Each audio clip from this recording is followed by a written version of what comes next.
He ain't lying. I just wish I could have been out, you know what I'm saying? To prevent a lot of shit, but, you know?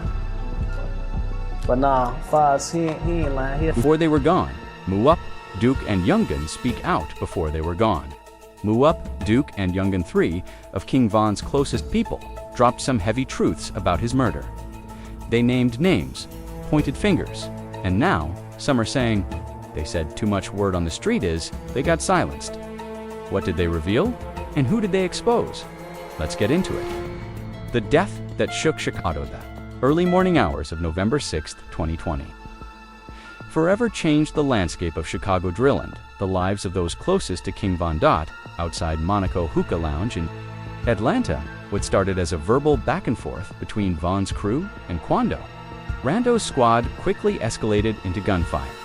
King Von was fatally shot at just 26 years old. One of Drill's most promising voices was silenced. His life cut short just as his career was reaching new heights. The news of Von's passing sent shockwaves through the music industry, but nowhere did it hit harder than in O Block, where Von had risen from a local figure to a global rap star. For Munna, who was still behind bars when Von was killed. The devastating news came through the prison grapevine, robbing him of the chance to say a final goodbye to his day one. And he gets locked up. I mean, you get locked up. And does he pass away when you're in jail? Yeah, probably like 4 or 5 months before I got out. Yeah, that shit happened. Yeah, like 4 or 5 months. Damn.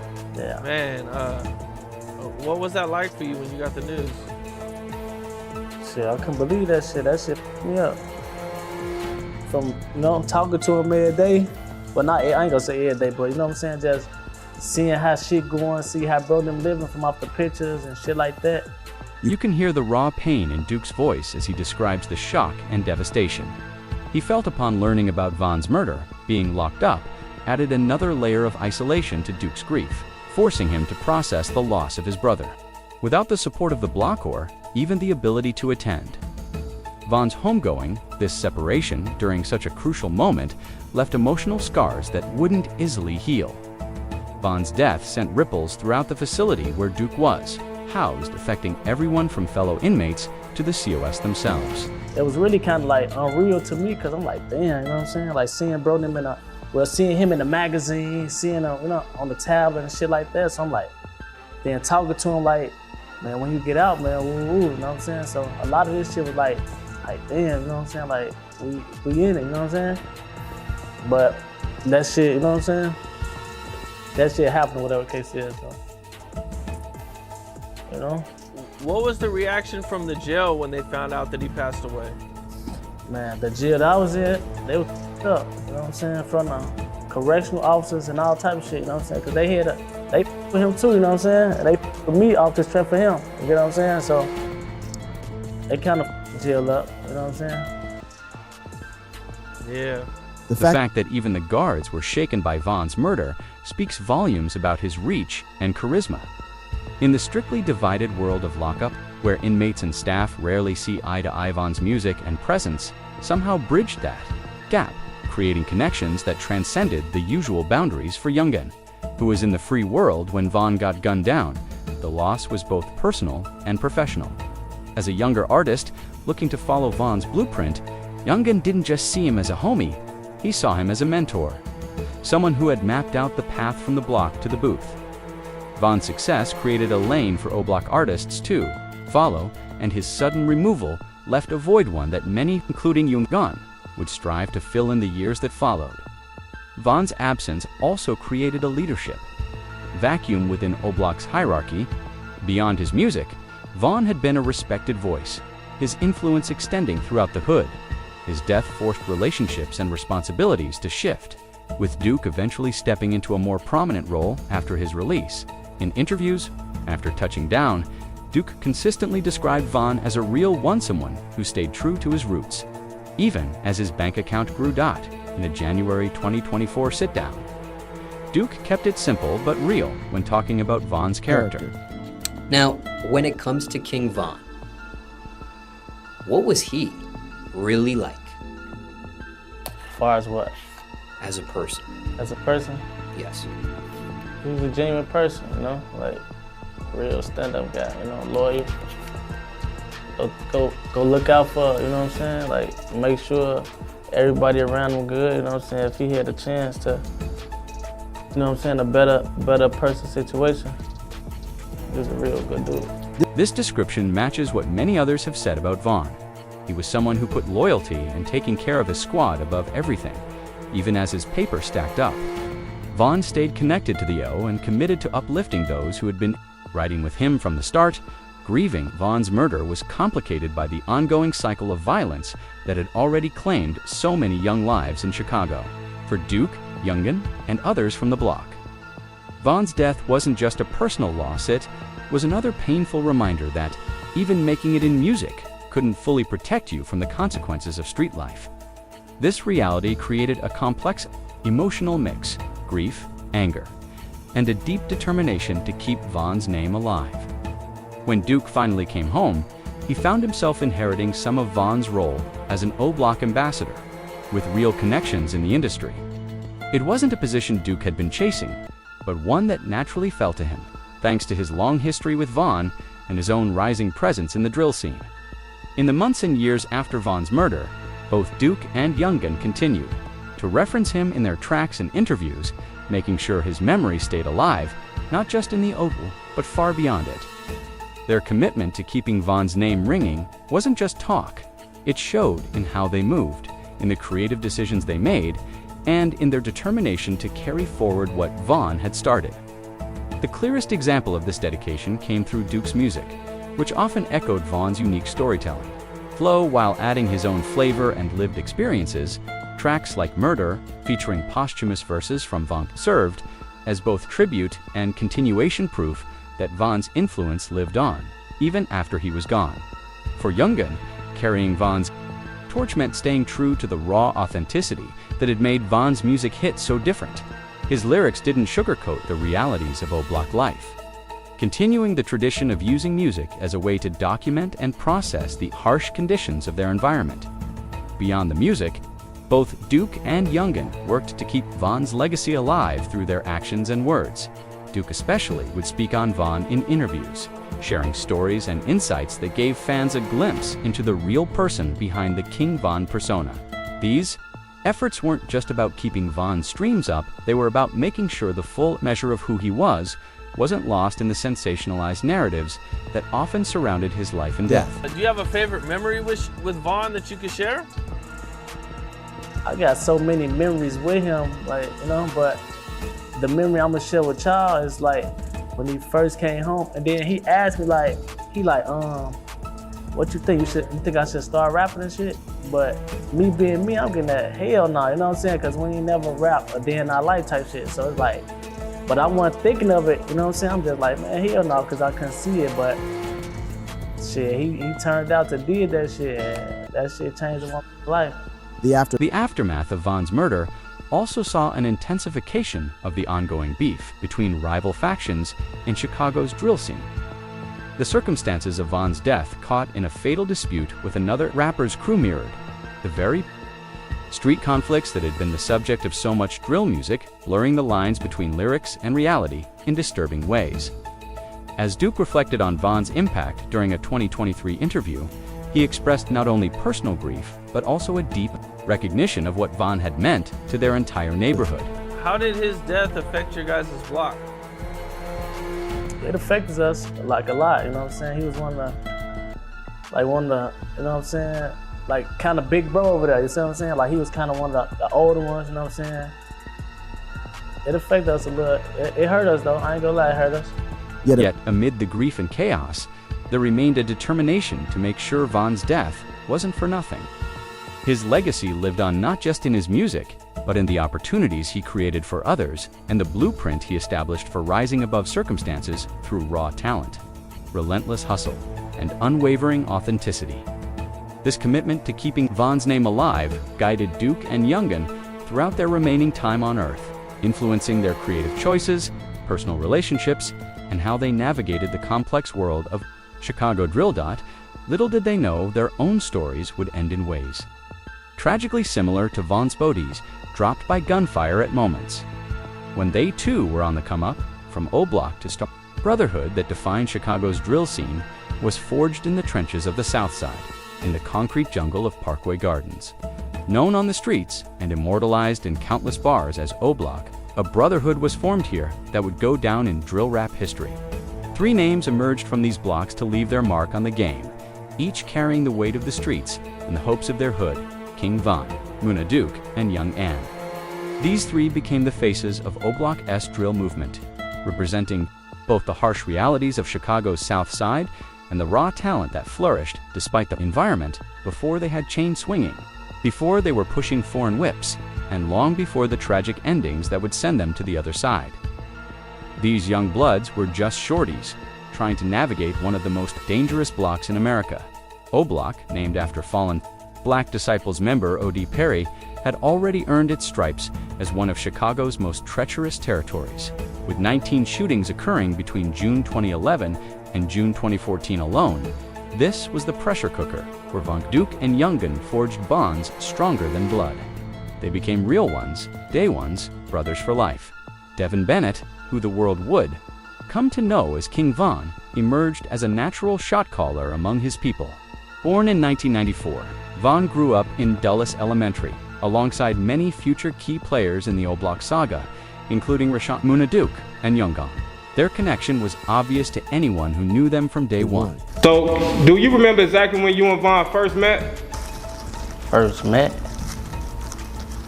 What you mean? Like how old y'all was, where y'all was at? We was young as hell.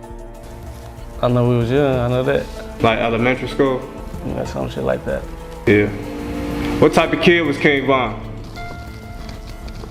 Regular, what you mean? What type of kid was it? Like, what you mean? Like what was just some of the stuff y'all used to get into for fun? Just regular little hooping like that, man. This shared childhood was the foundation for a brotherhood that would stand firm through some of life's most brutal tests. While Von and Duke were building their bond at Dulles Elementary, they were unknowingly laying the groundwork for what would become a cultural movement, one that would put their block on the global map. Those early days of bawling and running wild in one of Chicago's most notorious hoods created a loyalty between them that would remain unbreakable. Daryl Young from the Jets was the youngest of the trio. At 26, when he caught a case of lead poisoning in 2025, he represented the next generation of O-Block talent closely tied to King Von, cut from the same cloth, drawn to the street life and its raw expression through music. His authenticity and unwavering loyalty to the block earned him mad respect in the community, where keeping it real wasn't just a saying, it was survival. The 2011 to 2012 period marked a game-changing moment for O-Block, and everyone claiming it. That's when Chief Keef, another product of those same blocks, blew up and took drill worldwide with bangers like I Don't Like and Love. Sosa Kief's rise showed everyone from the Gardens that there was a legitimate come-up to be had a path. From trapping in the hallways to performing on stages across the country, it was a blueprint that Von, Duke, and later Youngin would each follow in their own way. But while Sosa was making noise and changing the rap game forever, Von and Duke were on different timelines. Von caught a serious case that threatened to put him behind bars, potentially ending any future he might have built. Duke was likewise caught up in the system, doing bid after bid that kept him from witnessing firsthand how their hood was becoming a landmark in hip-hop culture. Can you tell us exactly how much time you did spend locked up? All together? Yeah. Shit, I probably did like all together, I probably did like 5 years, 6 years, some shit like that. The revolving door of the system became a regular part of life for many O-Block residents, including Von and Duke. It was during one of Von's stretches on The Outsider in 2017 that his path crossed meaningfully with Lil Durk, a respected rapper from the Lamoureux neighborhood who had already made a name for himself. Durk saw something special in Von, that natural storytelling ability and undeniable charisma. He took him under his wing, putting him in a position to become one of drill's most compelling voices. The relationship between Von and Duke went way deeper than the typical wraparound homie dynamic that forms around successful artists. There was genuine brotherhood between them, evident in how Von spoke about Duke and how he made sure Duke was eating with him. Success meant nothing to Von if he couldn't bring his people up with him, and Duke was indisputably one of his closest allies. Bro, they made me rap, man. They made me do that shit. Once I got out of jail, they got that ready, made me do that shit, you know? But Von inspired me, like seeing what he did, you know what I'm saying? Like, that shit was unbelievable. Duke's words revealed the profound influence Von had on his decision to start rapping. Like many who grew up where options were limited to the block or the ball court, Duke had never seriously considered music until he saw Von transform from a street figure into a recording artist. Von's success kicked down a door that Duke might never have known existed, showing how one person's rise can completely change another's trajectory. As Von continued to level up, dropping his 2020 debut album, Welcome to O Block, which hit number 5 on the Billboard 200, he kept his day ones close. He put Duke on tracks like Gang and Murder, bringing his longtime brother into the spotlight and giving him a platform to showcase his own flow. These collaborations weren't just about music, they were proof of the unbreakable bond between two soldiers who had survived the trenches together. Meanwhile, Youngin was building his own reputation as a true voice in the drill scene. His unfiltered lyrics and authentic portrayal of life in O Block connected with fans who could smell fakery from a mile away. Though he didn't hit the mainstream numbers Von did while alive, Youngin earned serious respect in the streets for keeping it real and representing O Block without compromise. The trio's relationship faced challenges from the system, with court orders sometimes preventing them from being in each other's presence. Von and his mentor Dirk were legally barred from hanging out due to a case they were both involved in, limiting their ability to collaborate face-to-face during crucial periods. So even when you're on tour, you can't really be around each other too much? Nah, we can't. No, hell no. Despite these obstacles, they remained solid in their support for each other's grind and celebrations of each other's wins. When Duke dropped his debut album, Welcome to the Jungle, in 2023, it marked a major milestone, not just for him, but for everyone claiming O Block. The album's title paid homage to the environment that had shaped him, and its content kept it 100 about the experiences of someone who had lived through the highs and lows of one of Chicago's most notorious territories. But as their stars continued to rise, the streets were watching. The same environment that had forged their unbreakable bond would ultimately send all three to meet their maker, turning their come-up stories into cautionary tales about the gravitational pull of street life. The brotherhood of Von Duke and Youngin would face the ultimate test through tragedy, separation, and death, yet the legacy of their connection would live on long after they were gone. History repeats. The tragic end of Munna Duke and Youngin, the early morning hours of May 9, 2025. In a chilling echo of the violence that had claimed King Von's life nearly 5 years earlier, Rashawn Munna Duke, 31, and Daryl Youngin from the Jets, 28. were caught in fatal gunfire outside a spot called Pork Chop, located at 6331 North Broadway in Chicago's Edgewater neighborhood. Unlike Von, who was killed in Atlanta, Duke and Youngin met their maker in the city that raised them, Chicago, though significantly, not in their home turf of O Block. It bore all the markings of a targeted operation. At approximately 1:20 a.m., at least 2 shooters opened fire on the victims as they exited the establishment in what police immediately recognized as a deliberate hit. A third man, aged 31, was also hit but survived the onslaught. Munna Duke succumbed to a chest wound at Weiss Hospital, while Youngin passed away from multiple gunshot wounds at St. Francis Hospital. The precision and timing of the attack strongly suggested the shooters had intel on the victims' whereabouts, raising questions about how they were caught so far from O Block's South Side territory. Word of their deaths spread like wildfire through social media, sending shockwaves through Chicago's drill community and beyond. Posts on X poured out RIPs for Duke and Youngin, often connecting them to King Von and pointing out the brutal irony of their deaths mirroring Von's own tragic end. The repeated pattern of O Block rappers getting smoked reinforced the narrative of a cycle impossible to escape, where blowing up in music offered no shield from the consequences of street life. Among those hit hardest by the deaths was Fat Banks, also known as Miss Bucks, the mother of Munna Duke Seed and the former partner of Lil Durk's late brother, Dang. Her Instagram tribute to Duke highlighted not just her personal loss, but the tragedy of a young father being taken from his child, adding, "Another human dimension to the ongoing bloodshed, Asian Doll," who had been King Von's shorty and remained a vocal keeper of his legacy, also expressed grief over Duke and Youngin's murders. Her comments on the repetitive cycle of violence among young black artists resonated with many who had witnessed too many talented lives cut short. Her perspective, shaped by personal loss and industry experience, offered a sobering take on the dangers facing artists from hoods like O Block. The parallels between the deaths of Von, Duke, and Youngin were impossible to ignore. All three had risen from the trenches of O Block to gain recognition in the music game. All three had kept it 100 with their roots, even as their careers leveled up. And all three had their lives snuffed out by gun violence when their futures looked brightest. The eerie similarity of their fates raised deep questions about whether success in drill rap came with an almost inevitable tax for those who stayed, authentic to where they came from. With no arrests or official statements naming who pulled the trigger on Duke and Youngin, Twitter and Instagram became breeding grounds for theories. Posts suggested involvement from rival sets like Front Street, Tycoon World, 757 Bloodbath, and Ghoulie Gang. Some claimed that Front Street had been identified as the main suspects after allegedly flaunting O Blockchain's Online a Classic, moved to claim responsibility for a hit. However, these claims remained in the streets, highlighting the challenge of separating facts from cap in an environment where social media blurs the lines between real intel and clout chasing.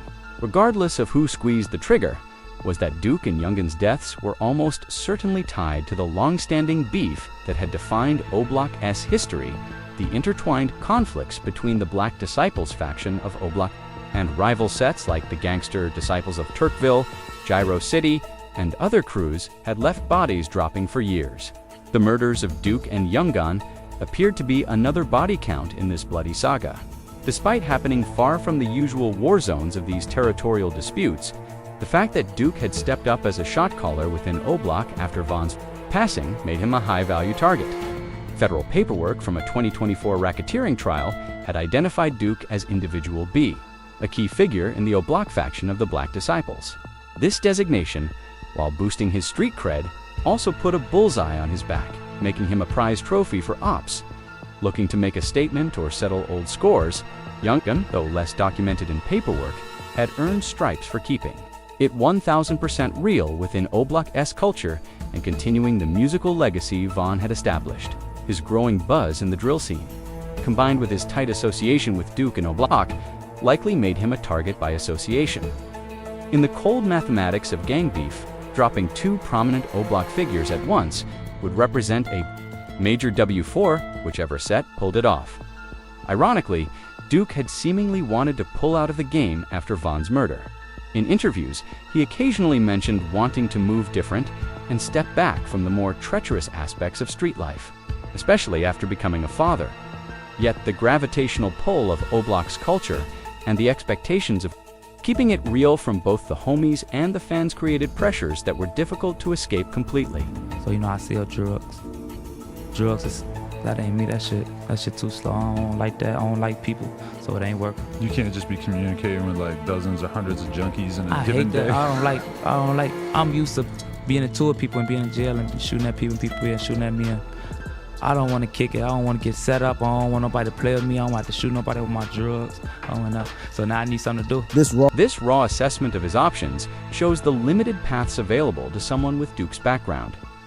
Music offered a legitimate come-up that didn't require the daily grind of trapping or the high stakes risk of hitting licks that many in his position saw as their only options.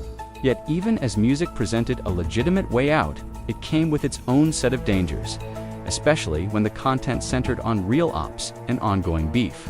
For Young, who was still on the come up, the promise of what music could offer was likely a major motivator. His authentic lyrics and growing fan base pointed toward the potential for a breakthrough similar to what Von had achieved. That this potential was snuffed out before it could fully bloom adds another layer of tragedy to his untimely death, representing not just a personal loss, but the waste of talent that might have taken drill to new heights.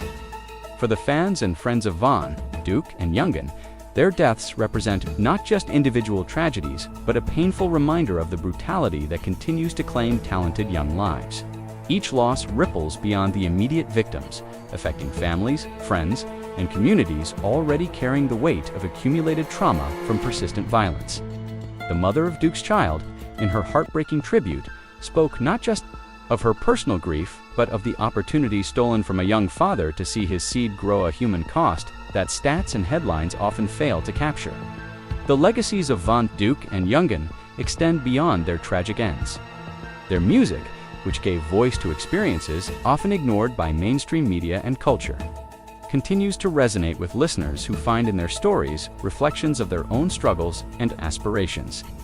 The authenticity that made them targets also made them powerful storytellers, capable of conveying the complex realities of life in hoods like O Block with nuance and depth that outsiders could never achieve.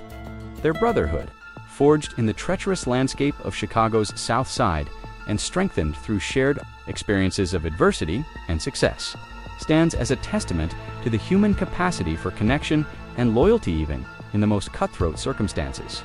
The way Munna Duke and Youngin had each other's backs and celebrated each other's wins exemplifies the positive bonds that can form even amid the harshest conditions. In the absence of formal justice, the drill community will likely process these losses as it has so many others through music, social media, and the complex rituals of mourning that have evolved in communities repeatedly traumatized by violence. Songs will be written, RIP posts will be shared, and the memories of Munna Duke and Youngin will be preserved through these expressions of grief and remembrance. Their names will join the long list of talented individuals claimed by Chicago's ongoing struggles with violence, from Odie Perry to L.A. Capone, FBG Duck, and countless others whose deaths have become part of the city's painful narrative. Yet they will also be remembered for their contributions to drill music, their unflinching representation of O Block, and the brotherhood that connected them in life and now links them in death. The cycle of violence that claimed Munna Duke and Youngin continues to affect countless young people in Chicago and beyond. Breaking this cycle will require more than individual talent or determination. It will demand systemic changes addressing poverty, education, housing, and opportunity in communities long marginalized and overlooked. Until such changes occur, the tragic pattern exemplified by these three brothers in music and in life likely continue, claiming more talent, more potential, and more lives that deserve the chance to ball out. Thank you for watching this video. If you'd like to watch another fascinating video like this, click on one of the boxes on your screen. Right now,